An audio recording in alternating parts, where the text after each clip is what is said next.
Mason here. On today's episode we're going to look at making some fish and rice. This is really easy to make and the price is right. I go to my grocery store quite often and I'm always looking for something that's marked down in price. And I got this piece of fish here, it was marked down, so I thought perfect. Why not make it? Now I'm going to actually be doing a really exotic cooking method on this fish. And that's going to be to use the toaster oven. Now, like in my steak video, I said that cooking was an iterative process and that if you buy similar cuts of meat and use similar temperatures, you can generally figure out the best way to cook something. So what we're going to do is we're going to cover this thing in butter and put it in the toaster oven.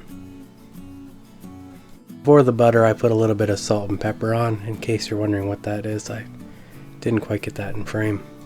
Now I'll just slide that in the toaster oven, close the door, turn it on, put it on for 15 minutes at its default temperature. Now as far as cooking something in the toaster oven like this isn't actually enough time to cook the fish, but what I'm going to do is I'm going to let it cook and then I'm just going to leave the door closed, and while I'm making the rice the fish will cook a little bit more, and because it's warm inside it'll keep it warm. And I found that doing this makes really good fish. And I've enjoyed making it this way numerous times.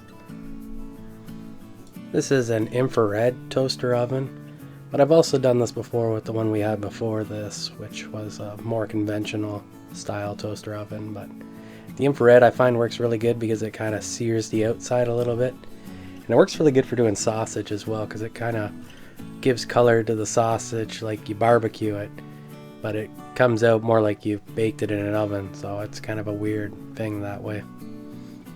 Anyway, time to make some rice. So we're just going to get our standard rice maker out here of our standard rice and a little bit of coconut milk. This is a standard can of it. They just sell it at the grocery store. It's nothing too exotic. If they sell it out where I am, they sell it everywhere. So I'm just trying to make 1 cup of rice. And I was saying in the previous video how the line on the side of the container tells you how much water to put in it. It turns out that my one rice maker is like that and my other one isn't. And this happens to be the one that isn't, and I was kind of baffled with this. So we'll move over to using my Zuji Roshi rice maker, which does a far better job of making rice. Although it takes longer to make, but it was the same amount of rice in both rice makers. I just dumped the one to the other, and as you can see on this, that on the 1 cup line on the white rice, it's nowhere near the line. So we're just going to dump in our coconut milk and fill it up to that line. And that's literally all you have to do to make coconut rice. You just use coconut milk in your rice instead of water, and you get fabulous results.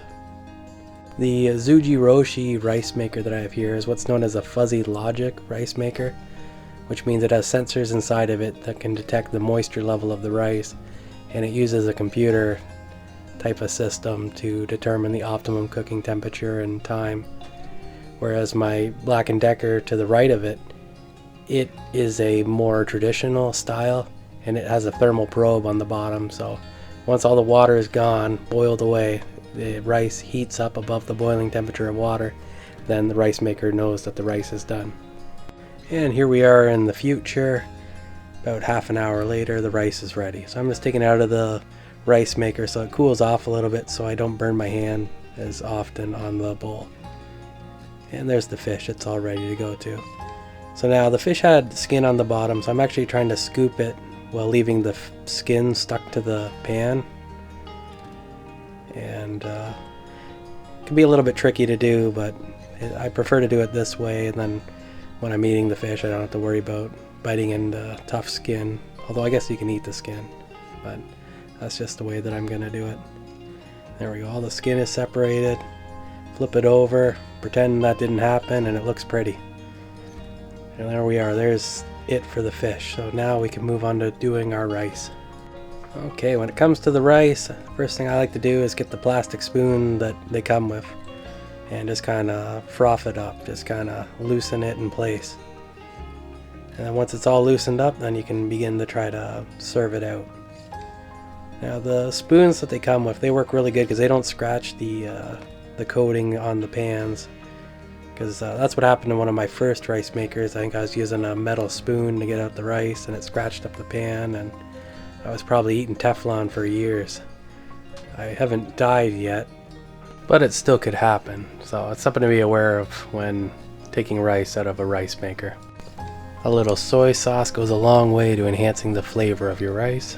Well, this is probably one of the easiest, lowest effort, and cheapest meals I know how to make, and it's really quite delicious. So let me know in the comments below your cheap, easy meals you like to make. And if you like my content and would like to see more of it, please subscribe. And until next time, stay awesome.